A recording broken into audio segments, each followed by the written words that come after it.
Well, again, welcome. Good evening, everyone. I hope you are warm and dry on this snowy evening on the East Coast. Thank you for joining us for Morris-Jumel's monthly virtual parlor chat. My name is Megan Burns, and I'm the programs manager here at the Mansion.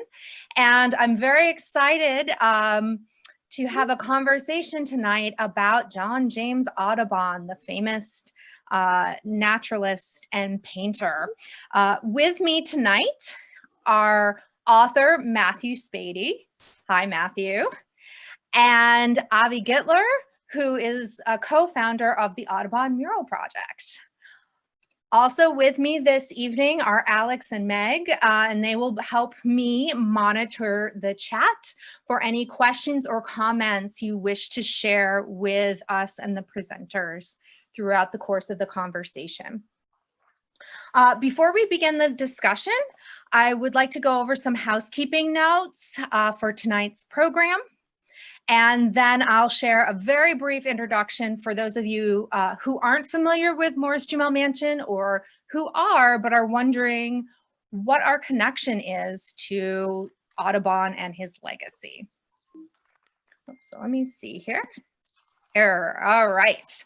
So we are in a Zoom webinar currently. So you should have noticed when you entered this virtual space that your video and audio are automatically turned off when you enter the webinar. That is normal for this format. However, we want to let you know that this webinar is being recorded as well as live streamed on Facebook. So if you are not comfortable with being recorded, you have a few options. You are welcome to exit the meeting and watch the recording later. Or just know that if you ask any questions in the chat, or speak during the end of the program during the Q&A, if we call on you, you will be recorded. And by staying in this program, you're granting your consent to be recorded. All right. Also, for the purposes of tonight, if you want to share any thoughts, questions, or comments during the first part of the presentation for approximately 40 minutes, Avi, Matthew, myself will be in conversation and we'll be taking questions from the audience. If you would like to share a thought or question, if you hover your cursor at the bottom of your screen, you have the option to use the Q&A if you want to submit a question to the panel. If you have technical concerns, please use the chat. And then if you want to speak and for us to call on you to unmute you, please raise your hand. So we will make sure that there is time, at least 10 to 15 minutes before we conclude at 8 o'clock to have a live conversation with all of you. All right, and 'tis the season for a holiday fundraising appeal. So for those of you who have attended previous virtual parlor chats or other programs, you know that many of our programs at Morris-Jumel Mansion are free to the public. And we really would like your help in keeping as many of them as free as possible, especially for local schools, our family days, and visitors from near and far. So if you are able to do so, we invite you to make a donation this evening. We have 3 different ways that you can contribute. And Meg, if you have the opportunity to put those in the chat, you can text MJM because we're fancy, and we can donate by phone at 44321. There's also a link that we'll put up shortly in the chat, or you may mail a check to Morris-Jumel Mansion at our address. And thanks to our generous and lovely panelists, donations above $20 will be entered in to win an autographed copy of Matthew Spady's book, The Neighborhood Manhattan Forgot, Audubon Park and the Families Who Shaped It. Donations above $40 will be entered to win a print by one of the Audubon mural artists. So more about that will happen later on. So again, thank you in advance to our panelists for donating these prizes, and thank you all for considering a donation this evening. Okay, so while this is the last virtual Parlor chat that Morris-Jumel will put on for 2020, we do invite you to join us in January, on January 19th, where we will have a conversation about history and identity and sort of reflections on American history on the eve of the presidential inauguration with local poet Roberto Carlos Garcia. And finally, we have two ongoing exhibitions. One, Covida, homage to the victims of the pandemic, will be on display on the gates. You can see there's a picture of it on the slide through December 31st, as well as an ongoing exhibition from mansion to museum about how our historic house, shown here, was preserved and became the public museum it is today, starting in 1904. So, with that said, a few brief words about Morris-Jumel Mansion and Audubon. So, the idea for this conversation arose from the connection to a particular place.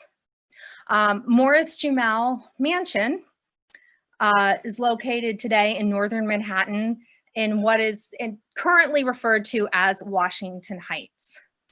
The people who lived in the mansion also overlapped in time and personal connections between past residents and either the Audubons or people who inhabited that particular part of land.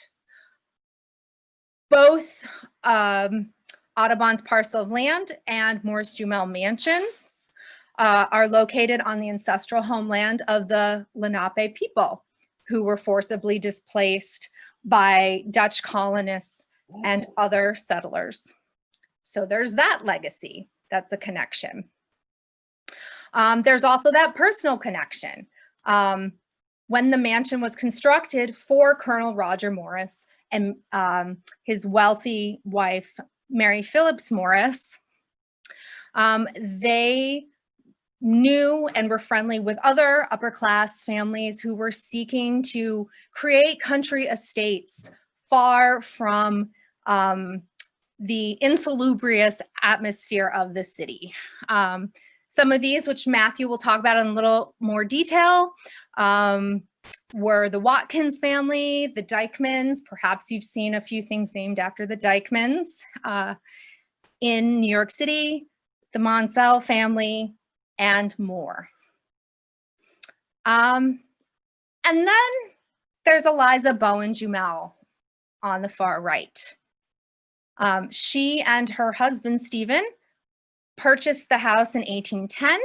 And as the longest resident of the mansion, her time and tenure living in the house overlapped with John James Audubon and his family from 1841 onward. Although I don't believe they socialized. Did they, Matthew? No, not particularly. They certainly knew each other, but they weren't exactly bosom buddies, no. And I also think of Eliza in particular as being a strong woman and widow who dealt in real estate. And there will be some members of the Audubon family who will also do that. Although in Eliza's case, she was fairly successful at it. So again, there are many connections, including the development of the area and other changes to the neighborhood and struggles with historic preservation. And fortunately, while Morris-Jumel was preserved and is now, you are now able to visit it today, and we hope you will. Sadly, Audubon's family home and other historic structures were not. So, without further ado, I would like to introduce Matthew Spady, who is a longtime evangelist for Manhattan's Audubon Park neighborhood. With an educational and professional background spanning the performing arts, education, and market research, he brings a unique set of presentation skills to his written and oral interpretation of this historic neighborhood in northern Manhattan. So please join me in welcoming Matthew this evening. And Avi, we will speak with you soon. Great, thanks very much. And I trust that I have shared my screen accurately, and so everybody can see it. If not, just sound off. So we have Audubon Avenue. We've got the Audubon Monument in Trinity Cemetery. We have Audubon Terrace Museum Complex, and we have the Audubon Mural project that Avi will talk about in a little while. They all owe their name to this one person, John James Audubon, who lived in northern Manhattan beginning in the 1840s. In 1841, he bought the property and moved here in 1842. And we also have, in previous times, other than these places I just mentioned, there was also the Audubon Garage, Audubon Tobacco, Audubon Laundry, and there were also some kitchen appliances, batteries, and other assorted items that were advertised in his name. I'll explore with you, though, tonight a little bit about how the Audubons came to northern Manhattan, how the suburb of Audubon Park evolved out of the farm Minnie's land, and how Audubon's legacy survives even today. So we start back in 1841. In 1841, the Audubons, as I said, John James Audubon bought about 14 acres of farmland in northern Manhattan. At that time, 155th Street was the topmost street in the grid, and that was where they bought their property, just above that. It's 14 acres, a big triangle. Of course, the Audubons were not the first people who inhabited that land. As Megan was just saying, the first people were the Native American Lenape people who had hunted the dense woods and fished and oystered and clammed for millennia before Europeans arrived on the island. They called it Mannahatta.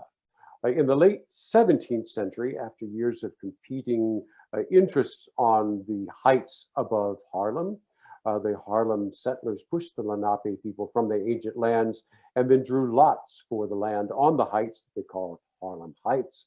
Among those who owned the property that would eventually become Audubon Park were the Dykemans, memorialized, as Megan was just saying, in many ways in northern Manhattan, including the island's oldest farmhouse. So around the time that Roger and Mary Morris were building their mansion in the mid-18th century, there was another family, John and Lydia Watkins, who bought the farmland abutting theirs on the south and began building a farmhouse on it, approximately where Amsterdam crosses 156th Street today. So here's a map on the screen there. It comes from my book that Megan kindly mentioned, The Neighborhood Manhattan Forgot. A fellow named a cartographer, Jeffrey Ward, did beautiful maps for the book. And this is during the American Revolution, during the Battle of Harlem Heights. You can see Mount Morris there over towards the right, towards the center right, and below that, the Watkins Farm. Washington, George Washington, had his headquarters at Mount Morris, and his subordinate officers took the Watkins Farm. When the Continental Army was pushed off of the island, the Hessian leader, Baron von Wilhelm von Kniphausen, took over the Morris Mansion, and his subordinates bivouacked at the Watkins Farm, where they built some temporary barricades. In the 1850s, just around the time that Morris-Jumel was marrying Aaron Burr and quickly divorcing him, the Watkins family and their heirs began selling their property. Richard Carman, who is most known for founding the village of Carmansville, and a lithographic printer named James Connor, who was most successful in a Bible that he produced for the American Bible Society. These two fellows bought a large piece of the property that the Watkins family were selling. They bought it on speculation. They knew that the city wanted to build a cemetery. And so they bought this land expecting to sell it to the city. However, they lost it because the city decided on another location. They lost the property. The New York Bowery Fire Insurance Company foreclosed. And after holding the property a couple of years, then sold it. The same day that Audubon bought his 14 acres just north of 155th, Carmen bought property back that he had lost a couple of years earlier. He bought about 24 acres, and 18 months later, he sold it to Trinity Cemetery. So his rural cemetery scheme did come to fruition, just in a very different way from the way he had initially thought. So we have the Audubons moving to this place that they called Minnie's Land. There's a map of it there on the screen. It was a large triangle. The darkest triangle there that you see, that was the original purchase. About 18 months after Audubon bought that, his elder son, Victor, bought some other small triangles. Those are the lighter ones. And so you ended up with 3 interlocking rectangles, and that was Minnie's Land. Audubon called it Minnie's Land, or he and his family called it Minnie's Land, in honor of his wife, Lucy. You may wonder, well, why not Lucy Land? Although that does sound something like Disney. But they called it Minnie's Land because while they were in Scotland, finishing up the Birds of America, the 2 sons, Victor and John Woodhouse Audubon, began calling their mother Minnie, which is a Scottish endearment for mother. And so when Audubon bought the property, he registered it in his wife's name. Part of that was sentimental. She had helped support him all while he was producing the Birds of America. She was a teacher, a governess, and had been sending him money, supporting him. And so part of this was naming it Minnie's Land was in her honor for that reason. The other was much, much more practical, and that was that by putting the property in Lucy's name, by registering it in her name, if Audubon went bankrupt, which he had done in the second decade of the 1800s, then the property would have been still protected. So there was a practical aspect to it as well. Interestingly enough, later when this became Audubon Park, many of the men in Audubon Park did exactly the same thing. They put the property in their wives' names to protect it. For many, many years, everyone spoke of Audubon's Minnie's Land as an estate. When I say many years, beginning with his granddaughters.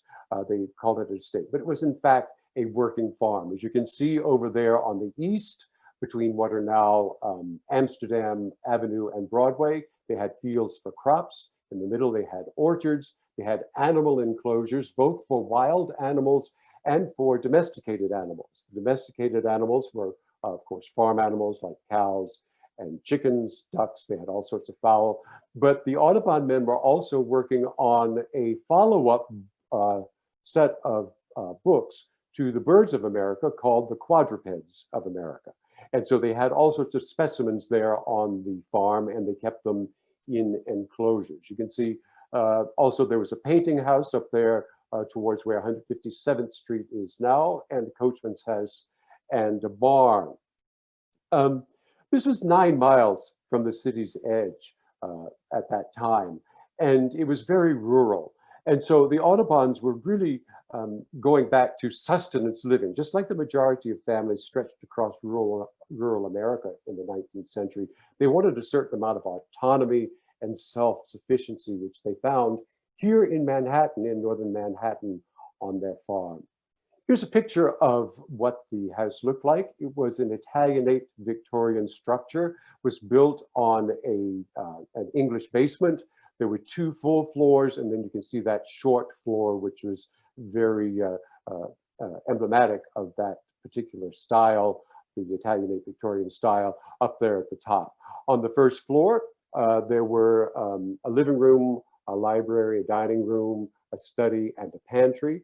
In the basement, the English basement there, you had all of the workrooms, the laundry, the kitchen, storerooms. On the second floor, you had bedrooms for the family, and the top floor were bedrooms for the family and the servants and for guests. The Audubons had many, many guests, and they stayed mainly on the 3rd floor, although there was a very special room on the 2nd floor. It faced to the east, where the special guests could stay.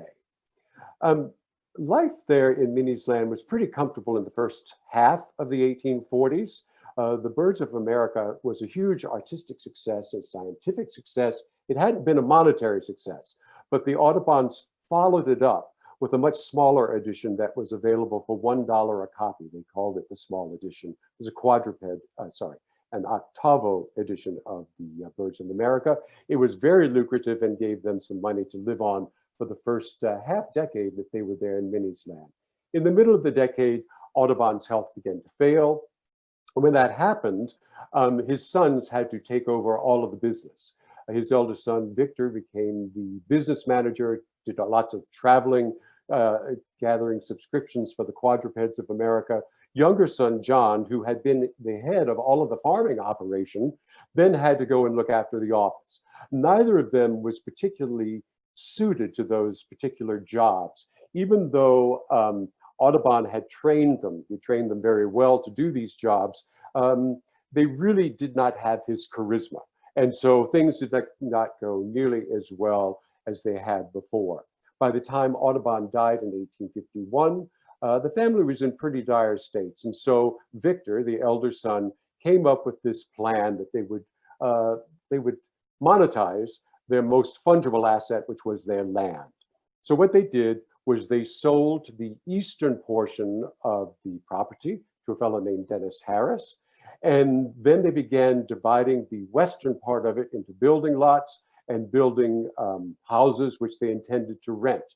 They were helped in this venture by the Hudson River Railroad, which opened in 1849 and had a station at 152nd Street, which is only a couple of blocks south of Minnie's Land, the farm. And the trains stopped regularly during the day. So it's served as a commuter train. And so that brought some men of the merchant class northward, where they could get larger houses with plenty of light and fresh air, much more than they could in lower Manhattan. The same benefits that had drawn Roger and Mary Morris in an earlier generation, and that had continued in successive generations right up into the 20th century to draw people to northern Manhattan. They were able to get more property for their money and had the advantage of these wonderful views as well as plenty of fresh air. Now, besides building houses to rent, Victor and John built houses for themselves. By the time Audubon died, he had 12 grandchildren, and there were several more that came in the next few years. You can see in the maps there on the screen, again from my book by the map by Jeffrey Ward. The Audubon houses were lined up along the river. And you can see around them, they had built these other houses, all of them in that similar Italianate Victorian style, and they intended to lease them. However, some of the men who came didn't want to lease, they wanted to buy. And so they did sell some of the property. The disadvantage there being, of course, that although they got a cash infusion, they didn't have that long-term income that they would have from the rents. However, the rents weren't that steady either. People moved in and out very quickly. When they moved in, they wanted certain concessions like, oh, I want you to wallpaper it before I will move there. Or in one instance, somebody wanted to put in a bathing room. And of course, the Audubons, in order to get renters, were doing these things. And there would go several months of the rent. By the end of the year's lease, the person would be off. The next one would come and they would have some more desires as well. Mm-hmm. So when you took into account all of those things, plus the mortgage payments that they had, the land, all of the land in Minnie's Land was mortgaged heavily. You take those things and put them together with insurance and taxes, they barely broke even on any of this property. One thing that did happen, though, was that as Audubon Park, as Minnie's Land, the farm, moved into Audubon Park, the suburb, it got that new name, Audubon Park, which was much more of a good marketing ploy than Minnie's Land had been. One thing I'll point out on this map, because I think it's one of the more interesting things to see even as early as about 1860, is that on the left there in Audubon Park, you can see how the houses are on promontories, each one of them as the land dropped in terraces to the river. You can see the topographical marks there. They had large irregular lots. They had these curvilinear drives. They also had gardens laid out, and it was lots of forest trees around there. So it was very park-like in structure. There was even a fence around it and a gate approximately where you see 156th Street going across into the park. Now look across. Oh, pardon me, Matthew. Certainly. I was just going to interject. So in many ways, it's a forerunner of suburbia. Excellent point. As a matter of fact, I think you could really make the case that Audubon Park, because of its access by the Hudson River Railroad, was the first railroad suburb, probably the only railroad suburb that was ever on the island of Manhattan, if you take all of the elements for a railroad suburb. Exactly. And it also was in the same idea, the same vein as the rural cemetery, Trinity Cemetery just south of it. They were both responses to the Industrial Revolution of people were wanting to return to nature. You know, if you had a course in romantic music or romantic art or romantic literature, we talk about one of the aspects of romanticism was return to nature. And this is what people were trying to do in places like Audubon Park or a rural cemetery. But then notice those blocks adjacent where Dennis Harris had already begun aligning his houses to the street. They're all similar sizes. He was really becoming adhered to the grid. And that dichotomy only increased as the century wore on. We do have one question in the chat. If we can sort of pause for a moment. Oh, now we have two. So Steve would like to know in sort of the evolution of naming the landscape. He has a question about Marcus Garvey Park in Harlem was previously called Mount Morris Park. Was it named for the same Morris? And I'm assuming by that you mean Roger and Mary Morris. That is a great question. I know at the mansion, we are still trying to figure out the exact property boundary lines for the Morris family land ownings, but I'm wondering if, you know, Matthew, in the course of your research, if you have any insights.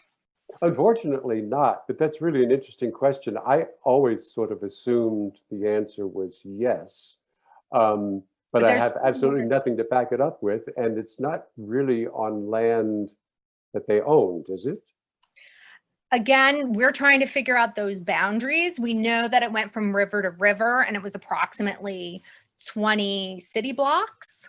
But we're still doing that research, and it's kind of complicated by the fact that Gouverneur Morris and his family and Morrisania across the river also had land holdings as well. So there's more than one Morris. Right. Sorry, excuse me. Oh, no, go ahead.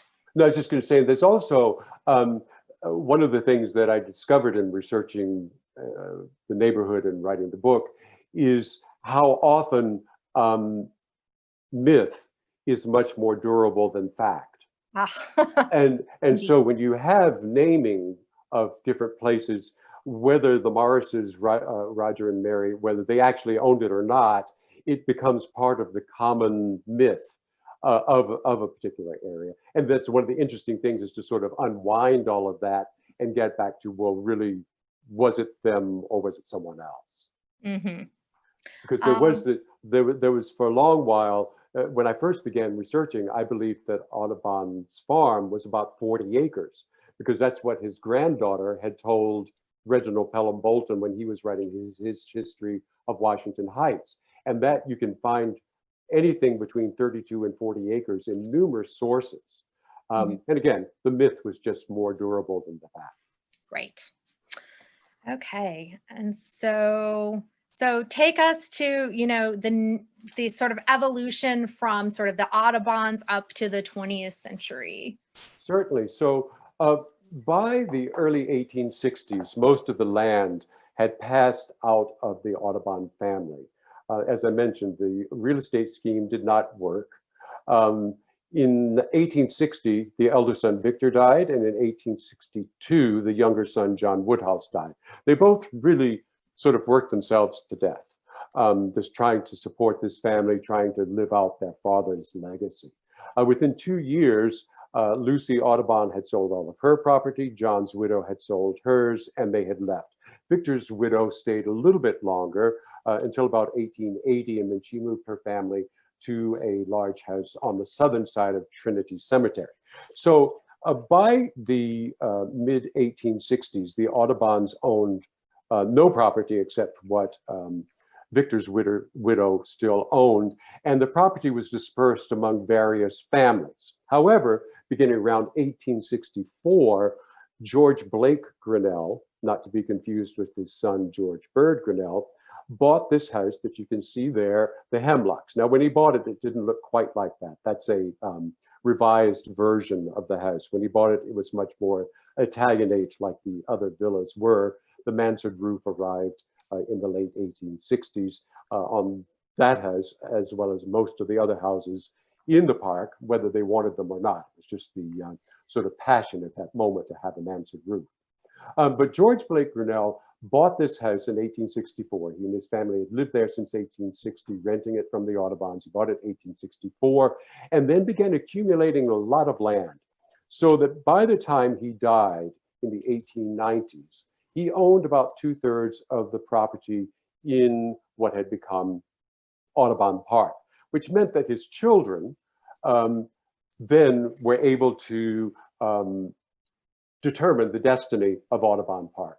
Now here it is around 1893, at the time of George Blake Grinnell's death. You can see it still was very much in contrast to the blocks around it. They were very much rigidly adhering to the grid, and Audubon Park had that sort of free flowing landscape to it. By the mid-1890s, though, after George Blake Grinnell and his wife died, his children were in about the same position that the Audubons had been in 50 years earlier. That is, they had all of this land, and it wasn't producing sufficient income to offset all the costs. So they developed an exit strategy. The exit strategy had two main points, and one was the subway, New York Transit System, and the other was Riverside Drive. What they wanted to do was to be sure that Riverside Drive crossed their property, and that when the subway arrived, there would be a station adjacent to their property. And once the values had risen, they would then sell it for whatever they could. George Bird Grinnell, who was the eldest son, actually wanted to stay as long as he could. He wrote in some letters that he hoped he would die before he had to move. That didn't actually happen. He lived 30 years after he left the park. The first step in their process, though, was very similar to the first step in the Audubons. They sold a big block of land. They sold the southern portion of their property to Archer Huntington, who began building the museum complex that we now know as Audubon Terrace. And then after that, the Grinnells, again, planned their exit strategy, figured out what they were going to do. By the time that the subway arrived, which was 1905. And here you have a picture. You can see the two subway stations there at 157th Street. In the distance, you can see the Church of the Intercession in its second incarnation. And going off there to the left, you can see what is now Edward M. Morgan Place and then Riverside Drive beyond that, just to orient you if you know the neighborhood. And that little triangle there, or that little space over to the center left, is where the Grinnell apartment house now sits. So the Grinnells sold off their property in 1908. They sold it to developers, and within 3 years, most of it had been covered with Beaux-Arts apartment houses, which were sitting adjacent to that museum complex that Huntington had begun there at 155th Street. The eastern side of the drive, which you can see here, sort of like the darker buildings, wasn't developed right away. The Audubon houses still sat there, but not for long. Here's a picture of the Audubon house with its obligatory mansard roof in the 1920s, and you can see behind it is 780 Riverside Drive and the Riverside Drive retaining wall right up there behind it. Riverside Drive, the path through Audubon Park, which the Grinnells had worked very hard to ensure happened, was very unpopular because it had three really big turns in it, still does today. When traffic got there, it had to slow down Pedestrians didn't think it was particularly safe, and cyclists didn't particularly like it because they had to slow down as well. And so eventually the city developed the outer Riverside Drive. That's why we have two Riverside Drives between 155th and 162nd Street today. One, they're going through the park, and the other on the outer. When that happened, it left Audubon's home down in a gully. It really, although some people in the neighborhood had been trying to save it, particularly Reginald Pelham Bolton, who lived on 158th Street, they were unsuccessful in it. And so around 1931, a developer bought the property, wanted to build an apartment house there, and was going to demolish the house. At the last minute, some money came forward from a man named Deckman, from the Bronx, who was an ornithologist, and he paid for the house to be moved to a lot that the city gave them, for the house at 162nd Street. The idea was that it was going to be rebuilt and used as an Audubon center and maybe a nature center of some sort. They had sort of vague plans for it, but this was the height of the Depression, the Great Depression. Money didn't materialize, and so the house really disappeared. Probably vandals, souvenir seekers. You consider that in 1932, it might have also been sort of taken apart and used in Hooverville shacks. Mm. So once that was gone, the rest of the area filled in with those apartment houses that you can see there on your screen. They actually began in this direction and moved around here so that the entire area was filled in. So, Matthew, I'm sorry to interject, but I know that we're going to really return to the subject of historic preservation and Audubon's legacy in the 20th and 21st centuries. But I want to make sure that we have enough time for Avi to tell us a little bit about, you're talking about Audubon's name being part of this district and legacy, even as the physical reminders of the family are being pulled down. As we sort of segue to Avi now, we're gonna talk a little bit about one of Audubon's other legacies, which is conservation and his monumental work, Birds of America. And just for a bit of background, so for those of you who have wandered around northern Manhattan, you may have seen big and beautiful bird murals, and our next presenter is going to tell us a little bit about this. So Avi Gitler is an art gallery owner who has put on nearly 70 exhibitions in his time in New York from 2011 on, and is a co-founder of the Audubon Mural Project, which seeks to highlight the dangers that specifically birds, but us all face in response to climate change. So without further ado, take it away, Avi. Can you hear me? Yes. Great. Let me just quickly fix this up here. Fantastic. Good evening, everyone. I kind of hate these webinars, with all due respect to MJM, where you can't hear any crowd noise. It's really strange because you feel like you're talking to yourself. I've got enough problems, but that's not one of them. So, I'll just, before I talk about the Audubon Mural Project, I'll quickly say how nice it is to hear Matthew talking about his research and his findings. As much as anybody in Upper Manhattan, I've been walking these streets quite a bit the last 6 years, and Matthew's research really brings to life, so many of the buildings and intersections and streets that I spend time on. So I want to tell you a little bit about the history of the Audubon Mural Project, my involvement, and kind of what we do and what we continue to do. So essentially in late 2014, I opened an art gallery on Broadway between 149th and 150th, Gitler and, got to give it a little plug. And right away, I asked the only artist I knew who sort of straddled the arts, straddled the worlds of fine art and street art, so to speak, which is a term that I'm happy to talk about later, but we'll leave that for now, to paint one of the neighboring roll down gates next to my gallery, for which I got permission. Let's see. And this artist, whose name is Boy Kong, really interesting artist from Florida, said, I'm from Florida.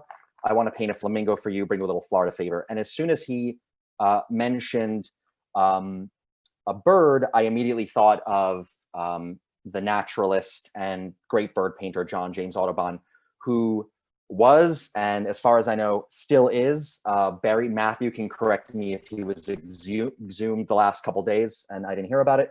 I just thought of Audubon and his gravesite, which was located 5 blocks north of my gallery. So you have Trinity Cemetery, located between Broadway and Amsterdam, between 153rd and 155th, and Audubon's marker, which is sort of above the crypt that Matthew showed a picture of before, which is really great. And I have to quickly throw in an aside. My favorite thing about that photo is the fact that it still has the photo credit. You know, that's something that we always encourage people when we're sharing photos from our project. Please credit the photographer. So I love seeing that the photographer was still being credited over 100 years later. It's totally amazing.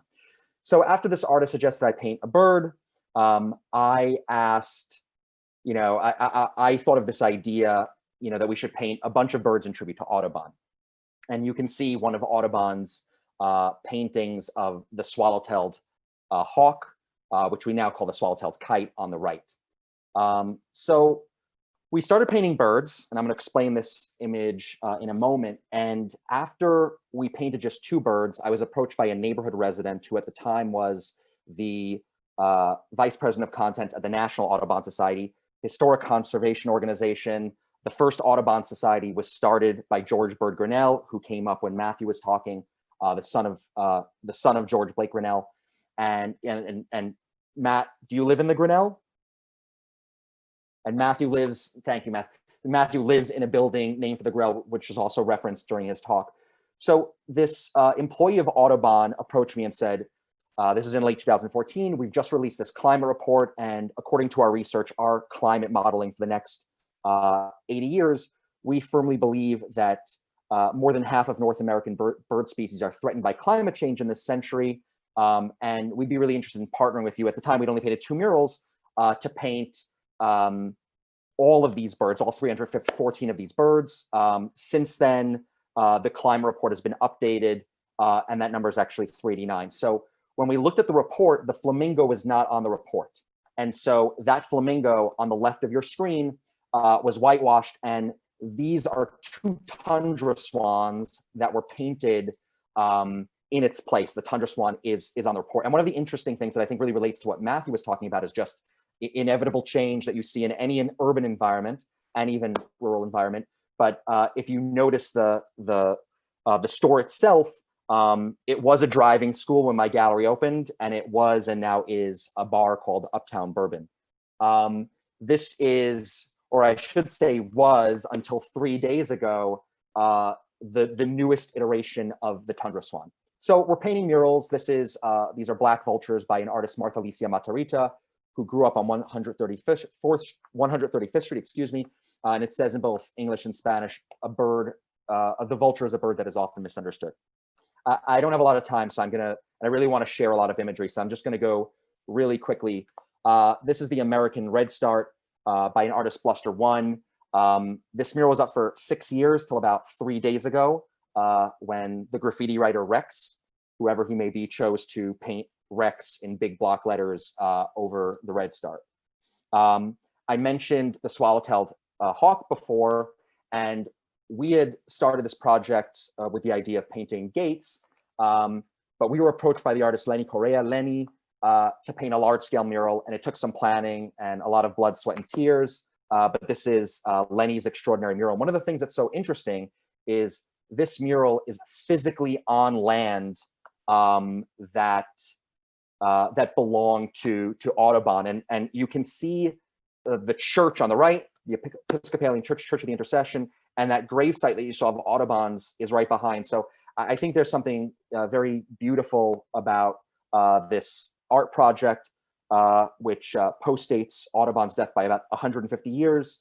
Compositionally, clearly a tribute to Audubon, Lenny chose to depict many species in the body of the bird in order to stress unity among others, unity among species. But I think there's something very beautiful about the fact that this mural is not just painted on Minnie's land, but is about 300 feet from Audubon's grave. And I'm actually, if Matt, if you're not muted, Matthew was telling me something when we were chatting the other day, if you don't mind sharing, about the stela, because I'll just quickly mention that this mural is painted on a building that's run by, getting some messages. That mural is painted by, that mural is painted on a building that's operated by an extraordinary organization called Broadway Housing Communities, which I could talk about for an hour. But essentially, this is the first building that they sort of were working on. I'll defer to you, Matt, to sort of repeat what you were telling me the other day. Right, it's one of my favorite murals because, as you were just saying, it's on what was Minnie's land and sort of in the orchard that the Audubon family had. But even more fascinating is that the last Audubons who lived in New York City were Mary Eliza and her Annie. And they had been school teachers, and they had lived in that large house that I mentioned earlier below Trinity Cemetery. But they broke up housekeeping and moved to an apartment here in this building. So the last Audubons who lived in Manhattan lived in that building with that gorgeous mural on it now. Yeah, pretty amazing.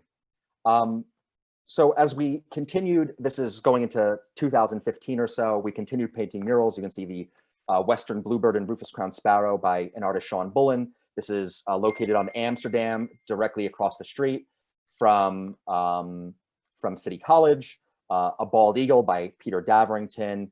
I want to show a quick video of the artist Yumi Rodriguez, just so you get a sense of one of our participating artists and kind of what interests them in the project.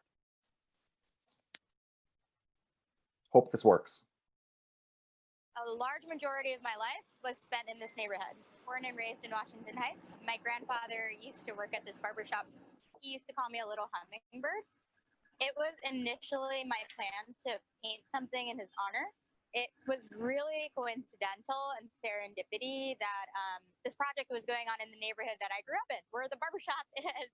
This hummingbird in particular was the last remaining hummingbird that needed to be painted for the Audubon mural project. So I was very fortunate that you guys had one. So my grandfather inspired my love for the natural world around me. He always supported my love and fascination for creatures and animals. I would always bring something home, and he would be the only one who allowed it. He kind of was my support system in a way, and he believed in me. What's super, super special about this project is the awareness it's bringing to the world around us and the beautification of the neighborhood. It kind of brings everyone together. Everyone really loves it. They love the birds. They think it's beautiful. It just makes everyone smile. This is my tribute to him and to remind others, hopefully inspire them to love nature and take care of it. My name is Yumi Rodriguez. I'm an environmental artist. Y yo soy Audubon. See, I was gonna go to the next slide, but I was waiting for our videographer to get his credit. Let's see if I can. Sorry, bear with me for a moment. And I hope that you noticed in all of Morris-Jumel's sort of promo for this event, citing like crazy. Yeah. So I just want to show a little bit more. This is the Great Gray Owl by an artist, Key Detail, and a Black-billed Magpie by the artist Andre Trenier. One of the things that I talk about a lot, which I think is really interesting, is that I believe that I am the first human in history who can identify bird species from street art. So I actually once saw a black-billed magpie and I said, oh, I know that bird. I can ID that bird because it looks just like Andre Trenier's mural, which I think is really neat. A bay-breasted warbler and a semi-palmated plover by the artist 50, Paul Johnson. And what's really cool about this is you can actually see it. If you look out the window of the one train when you're going uptown and you look to the right at about 1/32nd, you can actually see these murals, which I think is pretty neat. A Fruginous Hawk by Ben Angadi, which has been removed, but really displays the sort of talents and the abilities of the artists we work with. I mean, I'm happy to answer these questions. I don't think I have enough time to really get into it, but it's very clear, and as you see more pictures, it'll become even clearer that we want artists to express themselves as long as it's PG in their own style. Audubon was something of an innovator as a painter. And so we sort of let people do what they want within reason. Some Burrowing Owls by Jana Liptak. There's a writer and journalist who lives in the neighborhood who is in the process of writing a long form article about the project. And she told me that she was walking her kid to the park, and she saw these burrowing owls, and it was like this epiphany. And now, you know, she's going, when a new mural goes up, she must be informed immediately so she can walk to it and photograph it. Again, you can see sort of, you know, if I scroll through, you know, you have this sort of photorealistic hawk, and then you have this very sort of graphic, a little bit more, you know, contemporary black-throated blue warbler. So we started painting gates. We went to large-scale walls. You can see an installation by the artist Tom Sanford of Audubon late in his life. Every artist has a different reason for choosing the bird that they depict. Tom loves to paint with cerulean blue. George Barugi, these are extraordinary installations at 157th on land that was once part of Audubon's estate. Megan mentioned earlier print that we're happy to donate for a fundraiser, and you can see the 5 warblers on the left. I don't have enough time to really get into each one, but I will say, as much as I love the gates and even the large scale walls, it's the really unusual installations like these. And to give you a sense of how unusual they are, I'll explain you know, how something like this works. Firstly, the scale. Each of those paintings is 5 feet tall by 11 feet wide. The artist is represented by PPOW Gallery, the artist George Barugi, which is really, in my opinion, one of the finest galleries in New York and thus the world. You know, we arrogant New Yorkers have to puff out our chests, of course, you know.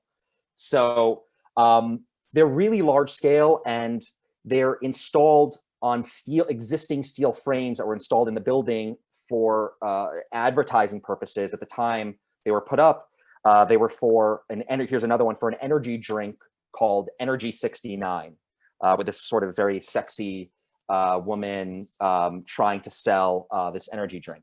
And so these vinyl ads were really in tatters, and we got permission from the landlord to remove the ads and replace them with these aluminum paintings, which we installed.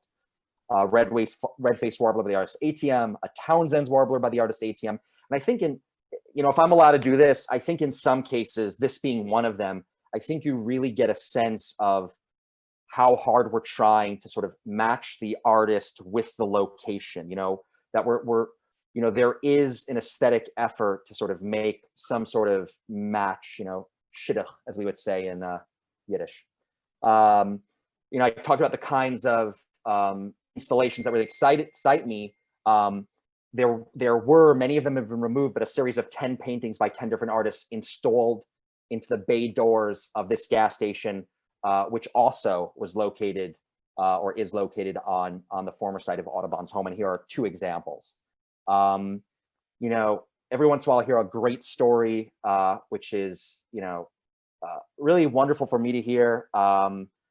Someone who takes their kid to this pediatrics office on the corner of 149th and Broadway said that their kid has an easier time going to the doctor with this very relaxing mural of mother birds feeding their young.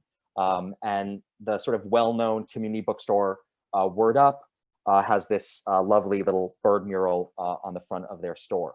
Another example of a large-scale mural. Another example of a large-scale mural. I'll go back. This one is painted by the artist Mary Lacey. This is painted by Jerry Lozano. This one that you see now, the Hooded Warblers, is compositionally sort of based on Audubon's version of the Hooded Warbler, just like the Lenny Correa painting that you saw earlier of the Swallowtail's kite. And this one is situated directly over a school playground. And when Jira presented 2 compositions to me for feedback, the first one, in my opinion, was far cooler, but it was like a bird coming out of an eyeball, and it just reminded me of the Clockwork Orange. And I really felt like if I were a 7-year-old kid playing, in this playground. I think the game we used to play was A's Up, where we'd throw the ball off, and I'll talk about, happy to answer questions about A's Up. That would definitely be the opposite impact from the mother and the baby birds, for Right. sure. Absolutely. So if I could just pause you for a second, I just want to say that there's a lot to talk about and share. And so because we are getting close to 8 o'clock, if anyone needs to leave the program, you're welcome to do so. However, I did want to ask both Matthew and Avi, would you be able to spend maybe like a few extra minutes with us after the presentation to kind of address some of these wonderful questions in the chat? Of course, by all Good means. question, Megan. The problem is getting me to shut up. No, it's all good. It's all good. I want to make sure that we have time to talk about the legacy and your historic preservation work. And Avi, I really hope we can talk, you can share a little bit more about what you all have been up to recently with the project in the pandemic. And I think that's coming up. Well, I'll go through quickly since we're sort of running out of time. This is a mural, sort of revisiting what I was saying before about giving artists the leeway to sort of express themselves. This is a collaborative project we did with the Parks Department and with a wonderful organization called Creative Artworks, which, among other programs that they organize, hire high school students in the summer and recent high school graduates to create something for clients. In this case, the client was Audubon Mural Project, Jacob Schiff Park, and the high school adjacent to the park. And they did a series of murals, but one of them is on this school and is on themes of migration. This is an old map, but it sort of gives you a sense of the concentration and the number of some of these murals. If I zoomed in, you'd see in some of those sections that there's like 20. At the moment, I think we're at 90 installations in Upper Manhattan, which is really quite extraordinary. Just to answer a few, preemptively answer a few questions. And I actually noticed that there's one landlord on the chat with whom I've been speaking recently. We get asked, how do we secure spaces? The short answer is not easily, but we'll maybe identify a space, and then we work very hard to, once we locate like the fake shell company name that owns the building, we start digging and reaching out to all of our contacts, really pounding the pavement to try to figure out who can legally give us a permission, who might be the additional underlying stakeholders beyond the general public that are consuming these murals that we should really reach out to. And this is the sort of thing, these are like my own personal notes for a couple of sites. We do not present mock-ups in advance for any gates or anything small, but this is an example of a mock-up that we provided a landlord on the left, and on the right is the completed mural by Nick Cruz of 3 tricolored herons sort of in this dystopian future in which the polar ice caps have melted and they're fighting for the last food. And snakes kind of get a raw deal because it's the second, I think snakes have been getting a raw deal in the West for a long time, but that's a different conversation. Anyway, I'll stop myself. I want to give a very quick 90-second update on what we've been doing during COVID. So in the beginning of COVID, like a lot of other entities and projects, things were really on hold. Of late, we've really tried to, we didn't want 2020 to close without having done anything. So one of the things that's most exciting is this is a location that we identified at the corner of 163rd Street and Broadway 2.5 years ago. We got permission a little more than 2 years ago. And I do not have a finished photo, but I am so proud to say that after more than 2 years work, and here's some of the process work in the studio of Carlos Pinto and John Sear, the lead artists on the project, our Trumpeter Swans mosaic, our first mosaic, because the term mural, a mosaic is a mural, but the term mural, meaning like painting on a wall, is used very loosely in this case, is 99% complete. This is Carlos on Grout Day. You can see one of our volunteers, everyone wearing a mask, trying not to take off their mask and breathe too heavily into their neighbors, sort of applying mud, and Carlos is cleaning. The mosaic is almost 8 feet tall by 20 feet wide. The artists who did this are extraordinary, and I really give them a lot of credit. But one of the things that really deserve so much credit for is they left about 5% of the mosaic undone. And as people walked by, they were invited to participate. Megan, I think you put a tile in actually. They're invited in some cases to cut tiles, in many cases just to apply some adhesive to a tile and install on the wall. So it's really incredible, and it was really participatory and very beautiful. And you know, I've been trying for a few years to convince, mostly passively, admittedly, but I've been trying to convince local leaders, and I hope Matthew going forward can help in this effort. But I want to have installed bird mosaics in the 157th Street 1 station, which physically sits under what was Minnie's land. And in my letter to a local community board member who also put tiles, I said, and we can get to this afterwards, but you know, there is of course a historical reckoning that's long overdue that's taking place in this country and in other countries. And Audubon was by no means perfect, far from it.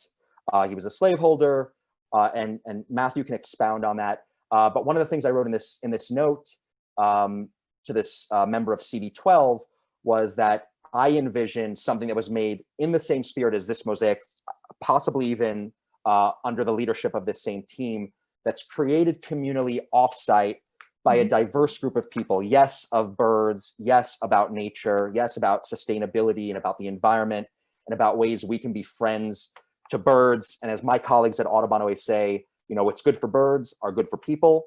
And I felt like that would be, you know, maybe not just continuity of Audubon's legacy, but sort of a more beautiful continuity, you know, a more sort of just continuity. And a reckoning. I don't know if you want to, yes.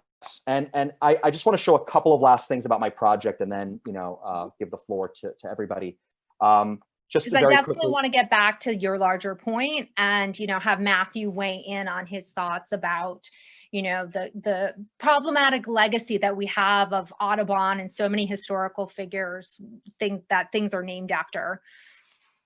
Yeah, and I was on that CB12 meeting with you, Megan, about a week ago in light of the possible renaming of Bennett Park uptown, where I played sometimes, not so much, but sometimes as a kid. These are a few other murals that we've done during COVID. Fox Sparrow by SB. I want to give a quick shout out to Dr. Jared Fox at the Wheel School, in which this is painted, around the corner from where I went to high school and college, Yeshiva University, and the Marchester and Talmudical Academy, Yeshiva University High School for Boys, also known as MTA.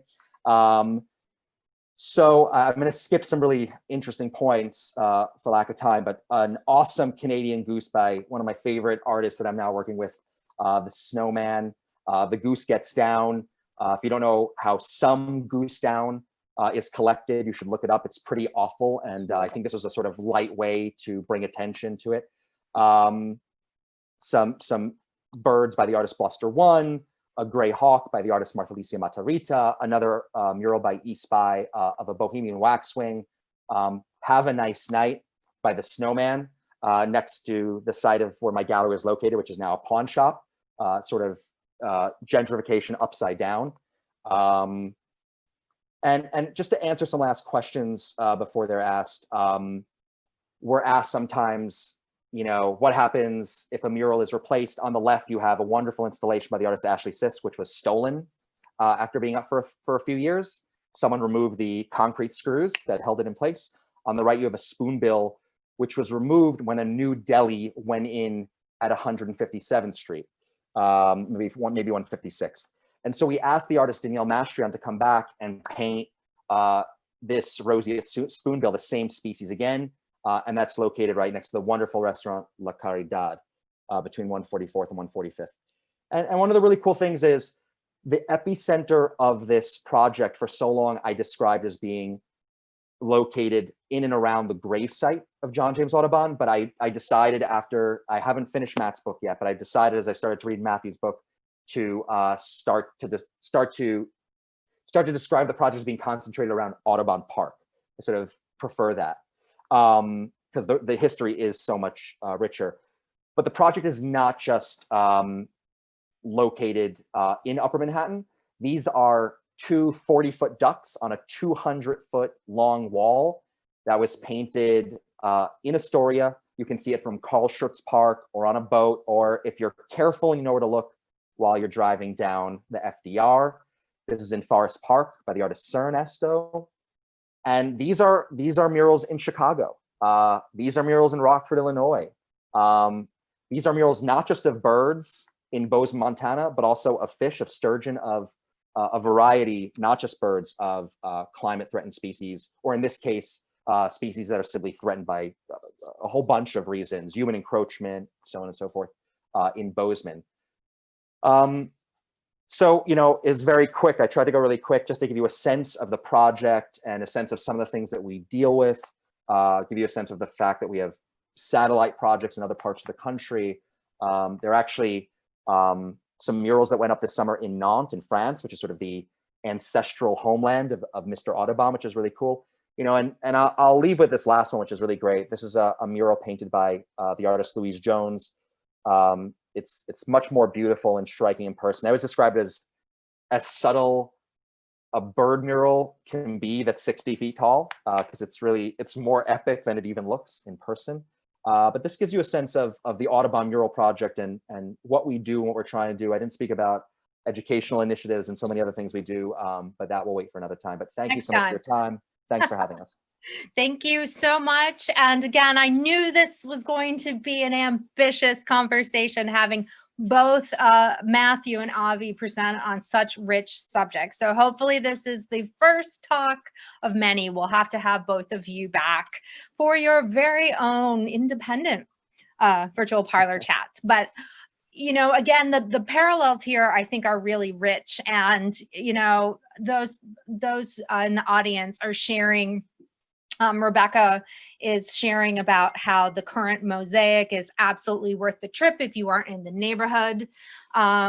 Steve said Avi deserves an award for this incredible work, but Steve also wants to hear a little bit about Matthew as well, sort of with your work with historic preservation and the Audubon Park, the historic designation behind that. So, Avi, you were speaking a little bit about like the challenges of securing a site and, whether or not art gets stolen or, lost. Matthew, I think there are some parallels that we can see with, historic neighborhoods and structures and legacies.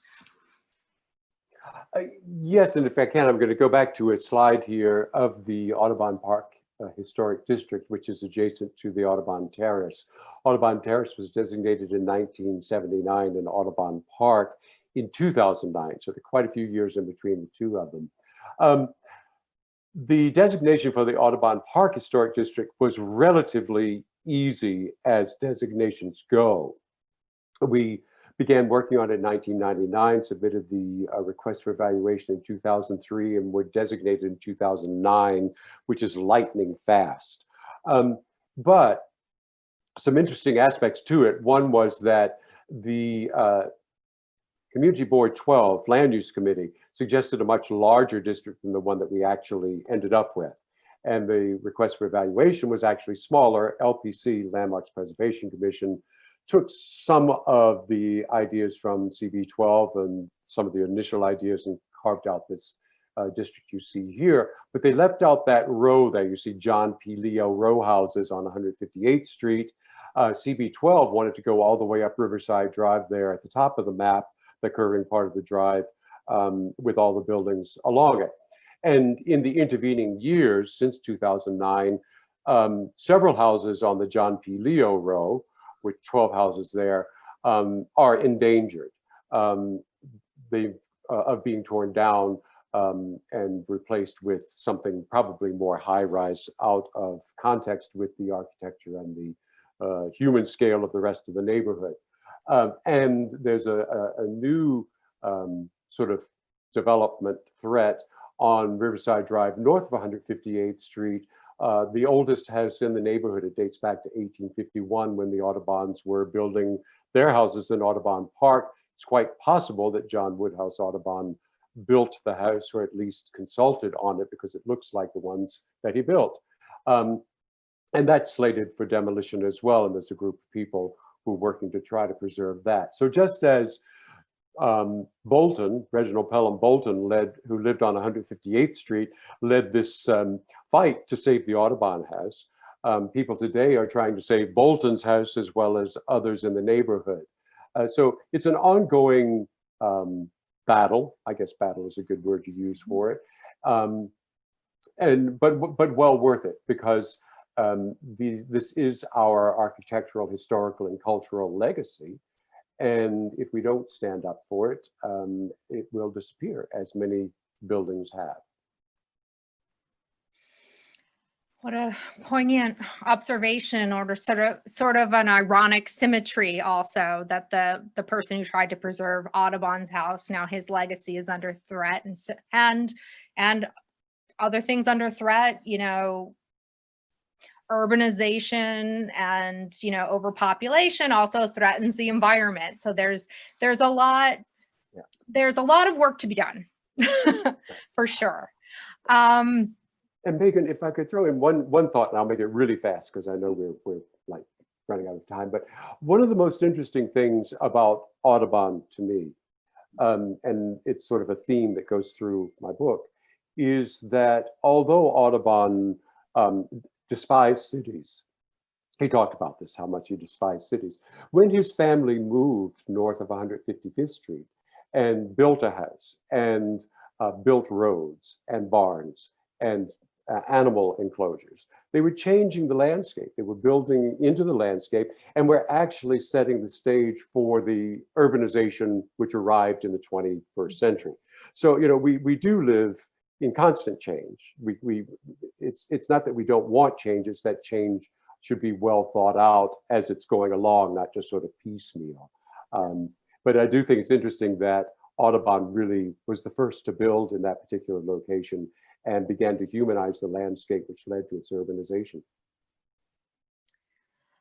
So on that note, I would like to thank both Matthew and Avi for spending a little extra time with us tonight, as well as our lovely participants in the audience. Thank you also for sharing your thoughts and observations.